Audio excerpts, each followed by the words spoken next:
entitled She Loves Me, Schoolhouse Rock Live Junior, The Robber Bridegroom, which are all in the Little Theater. Registration is going on for the YPW fall season, which runs through September 9th to December 17th. Registration brochures are available online at centenarystageco.org. A few rules to observe are no eating or drinking, no smoking, no photography or videotaping, and please turn off all electronic devices. And if you like the show today, tell your friends. If you don't like them, tell your friends anyway. Thanks for coming, and enjoy the show.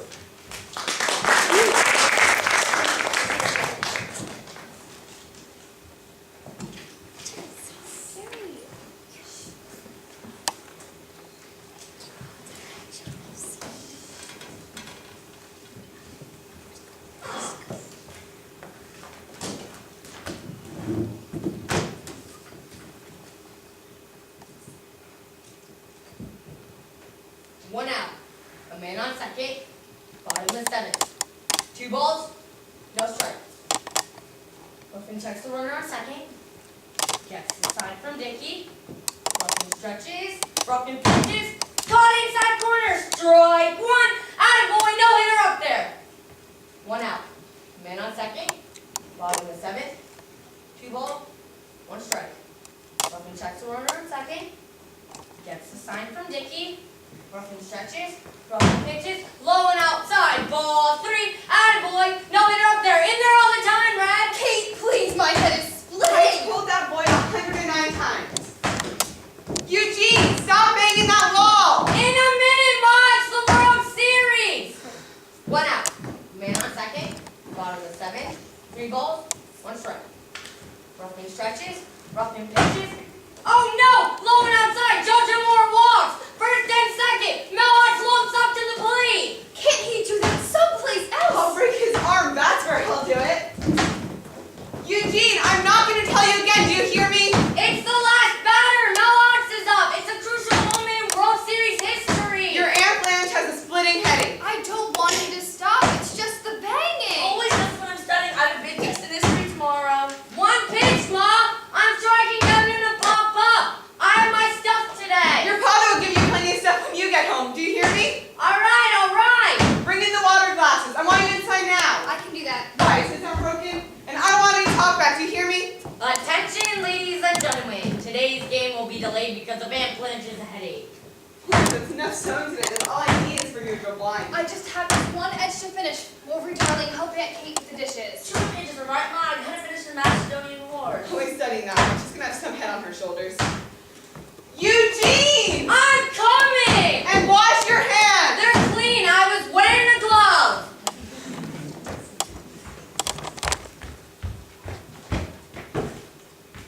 I hate my name. Eugene Morse Jerome. It's the second worst name ever given to a male child. The first being Haskell Fleischman. How am I ever going to be a Yankee with a name like Eugene Morse Jerome? You gotta be a Joe, or a Tony, or a Frankie. All the best Yankees are Italian. I should have been born Italian. My mother makes spaghetti with ketchup. What chance do I have? I'm almost through, Mom. All right, darling, don't get up too quickly. Did you walk down to the beach today? You have better color. Yes, Aunt Kate. Very slowly, I hope. Yes, Mom. That's good. She gets all this special treatment because the doctors say she has a kind of flutter in her heart. I once got hit with a baseball right in the back of the skull and saw 2 of everything for a whole week. And I still had to carry a block of ice home every afternoon. Girls are treated like queens. I should have been born an Italian girl. Eugene, how many times have I told you not to leave your things around the house? 109. What? You said yesterday I told you 109 times not to leave your things around the house. Don't be fresh to your mother, Jean. Was I fresh? I swear to God that's what she said yesterday. I hope you don't repeat this to anybody, but what I'm telling you are my secret memoirs. It's called The Unbelievable, Fantastic, and Completely Private Thoughts of I, Eugene Morstrom, of this, the 15th year of my life, in the year 1937, community of Brighton Beach, borough of Brooklyn, Kings County, city of New York, Empire State of the American nation. An ice skate on my kitchen floor? Do you want me dead? Is that what you want? I didn't leave it there. Who did? Lori or Aunt Blanche? Do you ever see them on skates? Come here. Don't hit my my skull. I have a concussion. What would you tell your father if you found me dead on the kitchen floor? I said, don't go in the kitchen, Pa. Take this upstairs and don't come down with dirty hands. You see why I want to write all this down. In case I grow up to be all twisted and warped, the world will know why. He's a boy. He's young. You should be glad he's healthy and active. Before the doctors found out what Lori had, she was the same way. Never. Girls are different. When you and me were girls, we kept the house spotless. It was Ben and Ezra who drove Mama crazy. I've always been like that. I have to keep things clean, just like Mama. It's like when they packed up the house in Russia and left, Mama cleaned the place from top to bottom. She said that when the Cossacks broke into their house, that they would have respect for the Jews. Who are the The Cossacks? same filthy bunch across the street. Across the street, you mean the Murphys? All of them. The Murphys are Russian? The mother's sweet. She's been very sweet to me. Windows are so filthy, I thought she had black curtains hanging up. I was in their house once. It's clean, but no one's as clean as you. What business did you have in their house? She invited me in for tea. To be with that drunken son of hers? No, it was just the two of us. I've been living here for 7 years, and never once has she invited me in for tea. I know why, it's because of your situation. It's like what Mom used to always say. Stay on your side of the street, that's what they have gutters for. That's what they have gutters for. If my mother knew I was writing all this down, she'd stuff me like one of her chickens. I'd better explain what you meant by Aunt Blanche's situation. You see, her husband, Uncle Dave, died 6 years ago from this thing. They never say it. They always whisper it. It was cancer. I think they're afraid to say it out loud because God will hear them and say, I heard that. You said the dread disease. Just for that, I smite you down with it. There are some things grown-ups just won't discuss. For example, my grandfather, he died from diphtheria. Anyway, after Uncle Dave died, he left Aunt Blanche with no money, not even insurance. And she couldn't support herself because she has asthma. So my big-hearted mother insisted on taking her and her 2 kids in to live with us. So they broke up our room into 2 small rooms. Me and my brother Stan live on this side, while Lori and her sister Nora live on the other side. My father thought it would be temporary, but it's been 3.5 years so far. And because of Aunt Blanche's situation, I think my father's developing high blood pressure. Would you like some lemonade, dear? Yes, Aunt Kate. Drink it slowly. I am. That's enough sewing already since 7 o'clock this morning. It was just stopping. You're gonna sew your fingers together. It's getting dark anyway. You know, I think I need new glasses. My teacher says you should replace them every 2 years. Would it kill you to put on some lights? Hey, I don't need to be running up electric bills. I owe you and Jack enough. Have I ever asked you for anything? Do you see any of us starving? If I go hungry, you'll give me something from your plate. I'm going to pay you and Jack back someday. I don't know how yet, but I keep my word. From your lips to the outer sweepstakes. Go see if the student needs salt. Should I put the water glasses or is Eugene going to do it? Eugene, I'm not going to tell you again! Just do the napkins, dear. Because of her condition, I have to do twice as much work around here. If only I could make it with the Yankees, I'd be in St. Petersburg this winter. Her sister, Nora, she's not too bad. She's 16. I don't mind her much. To be completely honest, this is the year I started noticing girls that didn't look too bad. I started noticing Nora about 8 months ago. I have the exact date written in my diary. Mama, Lori, and Kate, where is everybody? I have terrific news. Hi, Nora. Oh, Eugene, my handsome, cute, adorable cousin. Mwah. I felt her chest. When she grabbed me, I felt my very first chest. I can't believe this whole day. What happened? Where's everybody? Mama and Kate, everybody gathered here for the good news. What's all the excitement? You're all red in the face, dear. Well, sit down, Mama. Sit down, It's Blanche. amazing on the floor. You too, Aunt Kate. Stop dragging me out. The suspense is killing me. Don't say things like that. Okay, well, I'm going to be in a Broadway show. This producer, Mr. Beckman, came to my dance rehearsal today, and he pulled 3 girls to the side, and he told us he wanted us to meet at the Hudson Theater Monday at 10 a.m. But when he was leaving, he pulled me to the side and said the job was as good as mine. I may have to go in town and meet with him, but the show starts rehearsing a week from Monday, and then it goes to Philadelphia, Wilmington, Washington,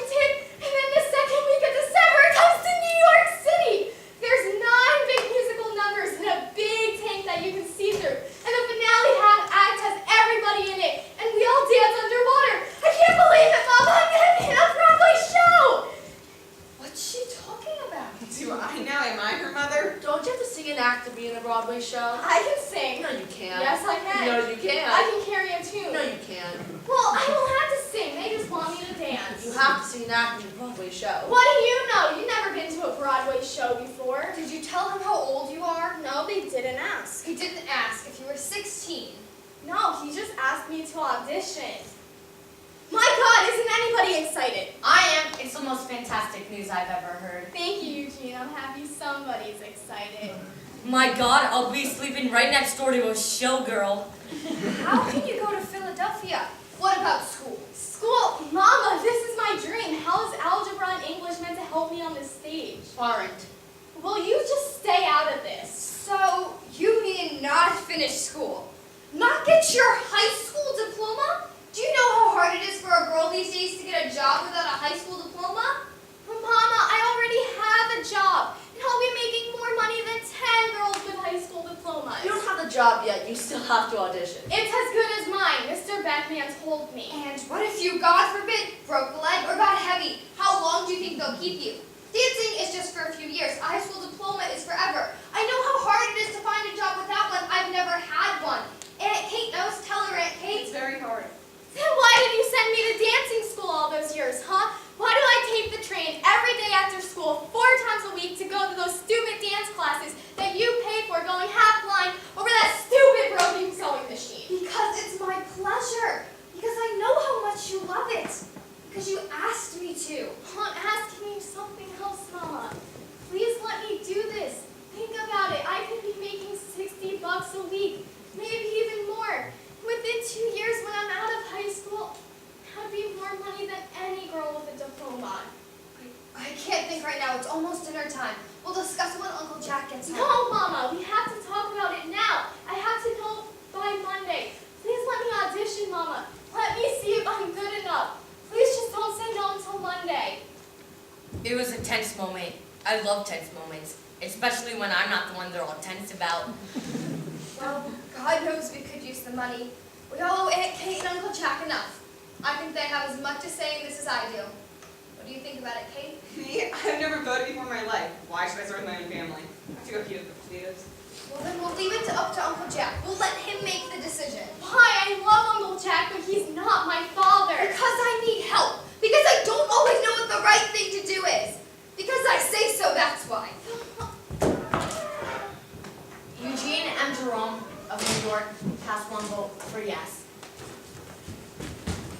Listen, what I'm about to tell you is so secret and private that I've left instructions for my memoirs not to be opened up until 30 years after my death. I have committed a mortal sin by lusting after my cousin Nora. I can tell you all this now because I'll be dead by the time you're reading this. If I had a choice between a tryout with the New York Yankees and seeing her bare breast for 2.5 seconds, I would have some serious thinking to do. I need bread. What? Go to Greenblatt's and get some more bread. I went to the store this morning. So you'll go again this afternoon. That's all I do. When I grow up, all I'll be trying to do is go to the store. You don't want to go, I'll go. No, don't. Don't make me feel bad. And get a I'll go. 1/4 pound of butter. A 1/4 pound? We got a 1/4 pound this morning. Why not just get a 1/2 pound? And suppose the house burned down this very afternoon. Why do we need an extra 1/4 pound of butter for? If my mother taught logic in high school, this would be some weird country. So, what are you gonna do? I don't know. Don't just sit there and stare at me. It's my room, which is yours. I don't have to leave if I don't want to. Okay, well, you don't always have to stare at me. Can I have some privacy? I'm staring into space, not my one of your body and your fears. So, I bet you're worried.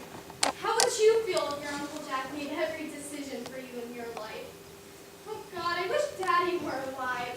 He would have said no. He was really strict. Not with me. He was strict, but he was fair. Whenever he said no, he always gave you a good reason and he talked about it. I wish I could talk to him right now. 1 3-minute call to heaven is all I ask. Ask Mama. She talks to him every night. Who told you that? She did. Every night before she goes to bed. She puts his picture on her pillow, talks to him, holds the covers halfway up, and goes to sleep. No, she doesn't. She does too. Last year when I had that big fever, I slept with the both of them. My face on this picture felt really cold and cut my nose. That's weird. She never told me that before. I used to remember in real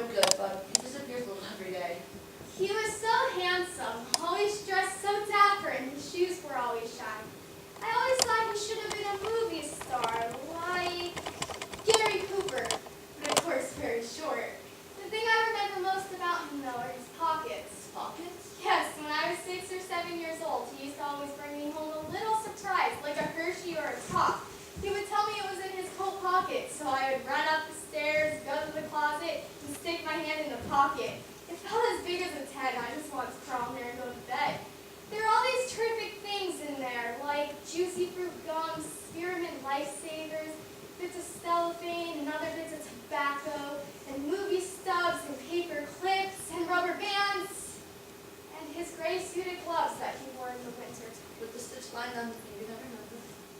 One day I found the coat in Mama's closet, and I stuck my hand in the pocket. Everything was gone. It was empty, dry cleaned, and it felt cold in a way. That's when I knew Daddy was really dead. Oh God, I hate being a boarder. Let's make a pact. The first one to make any money puts it towards a new house for you, me, and Mama. That means we don't spend it on anything. No nail polish, no lip gloss, no bubble gum, nothing. Is that a deal? What about movies? No movies. Starting when? Starting today. Starting right now. We start Sunday. I want to see the Thin Man. Who's in it? Brenna Malloy and William Powell. Okay, starting Sunday. I'll go to the movie on Saturday. Sid Luckman of Columbia waits for the snap from center. The snow is coming down in a near blizzard. He snaps it, he fades out, he catches it. Sid Luckman catches his own pass. It's on the 50, the 40, the 30, the 20, the 10. Touchdown! Columbia wins! They defeat the mighty Crimson of Harvard, 13-12. Listen to that crowd!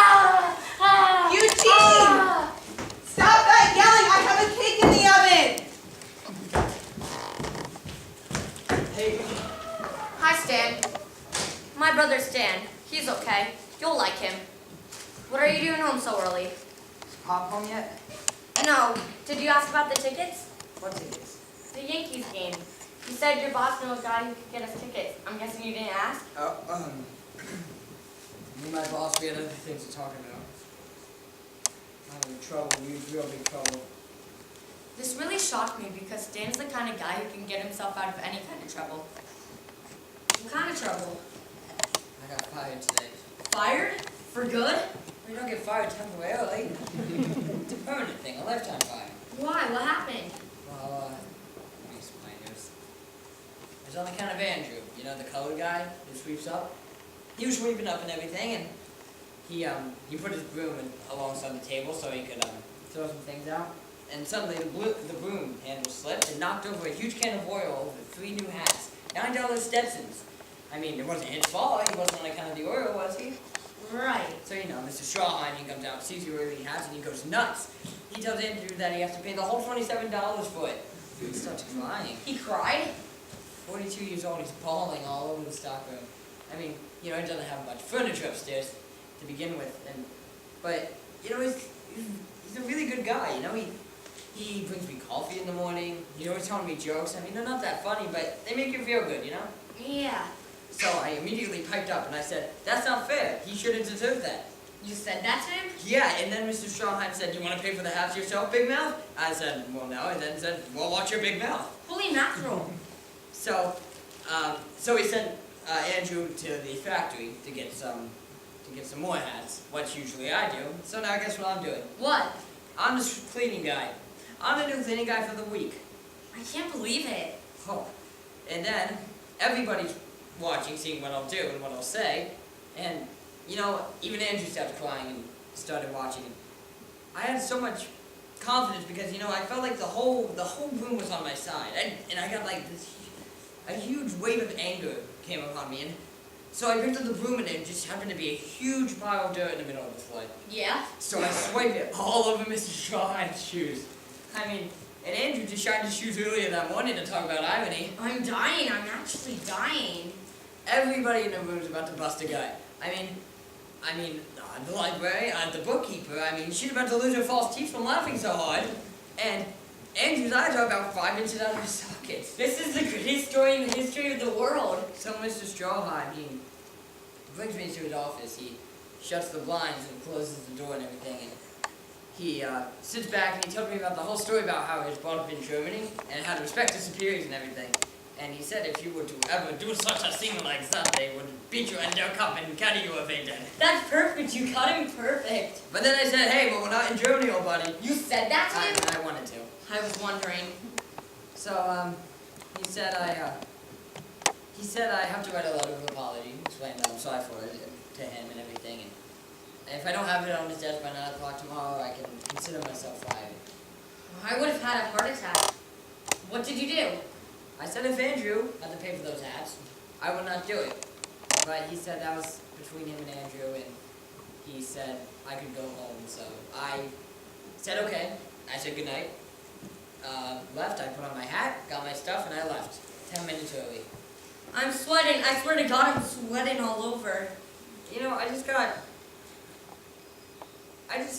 don't know why I did it. You know, I just got so angry. You know, I just hated seeing Andrew being treated like that. You know, if you give in at 18, you'll give in for the rest of your life. So, I decided, and I'm not going to write the letter. So what are you going to do? I don't know. I'm not writing it. I'm definitely not. Positively? Positively. Obviously, I'll go over with Pop, though. But he'll leave it up to me because when I was younger, he told me all about standing up for your principles, which I did, you know?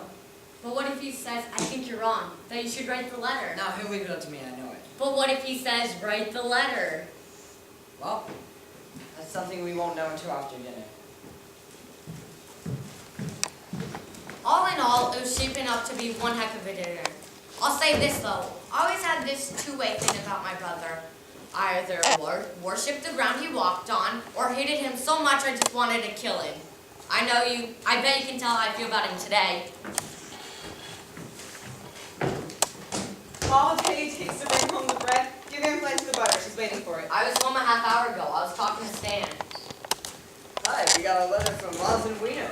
They moved to, Manhattan. Why not? Her father's a gangster, but her mother's worse. I don't get a kiss, hello? Oh, I'm saving a big one for Christmas. We don't do Christmas. I'll take it now, please. And a hug, too? You must have done something really bad. Oh, you called me. I robbed a photo shop today. You don't get enough sleep running around with your 200 girlfriends. 130, only 130. How do you get any work done? I get it done. And your boss doesn't say anything to you about being so tired? Nah. Did you ask about Thursday? You're going to ask if you can get paid on Thursdays so I can pay Greenblatt's on Friday. Saturday's a holiday. Oh, yes, of course. I'll remember. I'll do it tomorrow. Well, if it's too much of a problem, though, don't ask. Your boss is more important than Mr. Greenblatt. Oh, no, my boss is no more important than Mr. Greenblatt.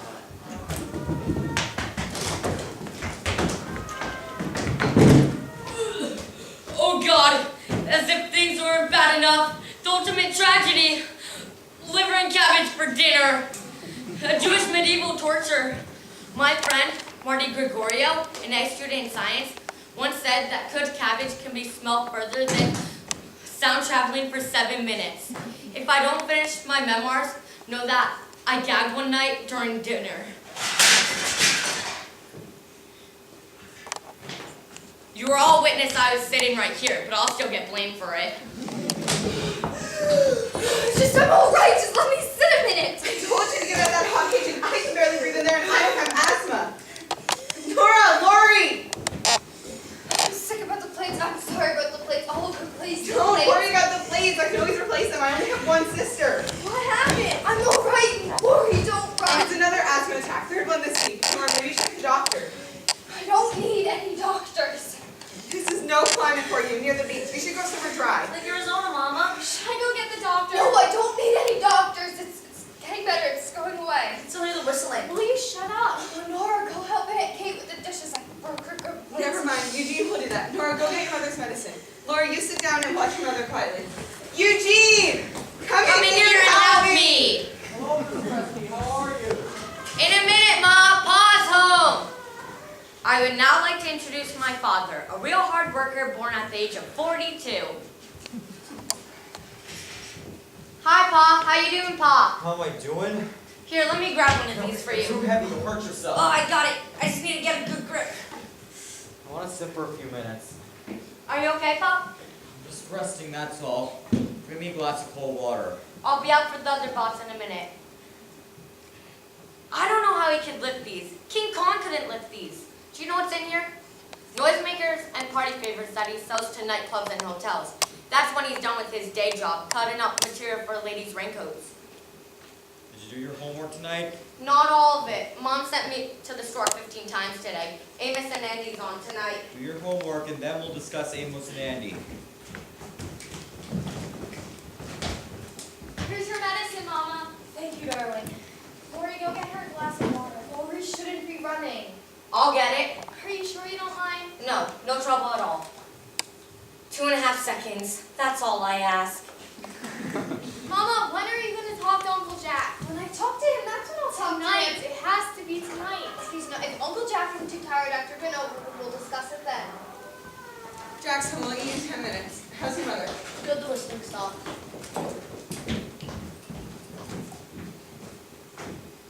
Jack, what's wrong? Eugene said you were holding your chest. I wasn't holding my chest. You have to carry that box back and forth from the city every day. You don't work hard enough. You want the box? It's yours. Keep it. I don't need it anymore. What do you mean? Delmore's party favors went out of business. They closed him out. The man's bankrupt. Oh my God. He didn't even warn me it was coming. He said he lived on Riverside Drive with a view of the river. A $3 a month apartment. A man like that? Who are the people you think go bankrupt? You live on a cold water flat in Delancey Street. Bankruptcy's the one thing God spares you. All right, well, you can always find good in something. You don't have to get up at 5:30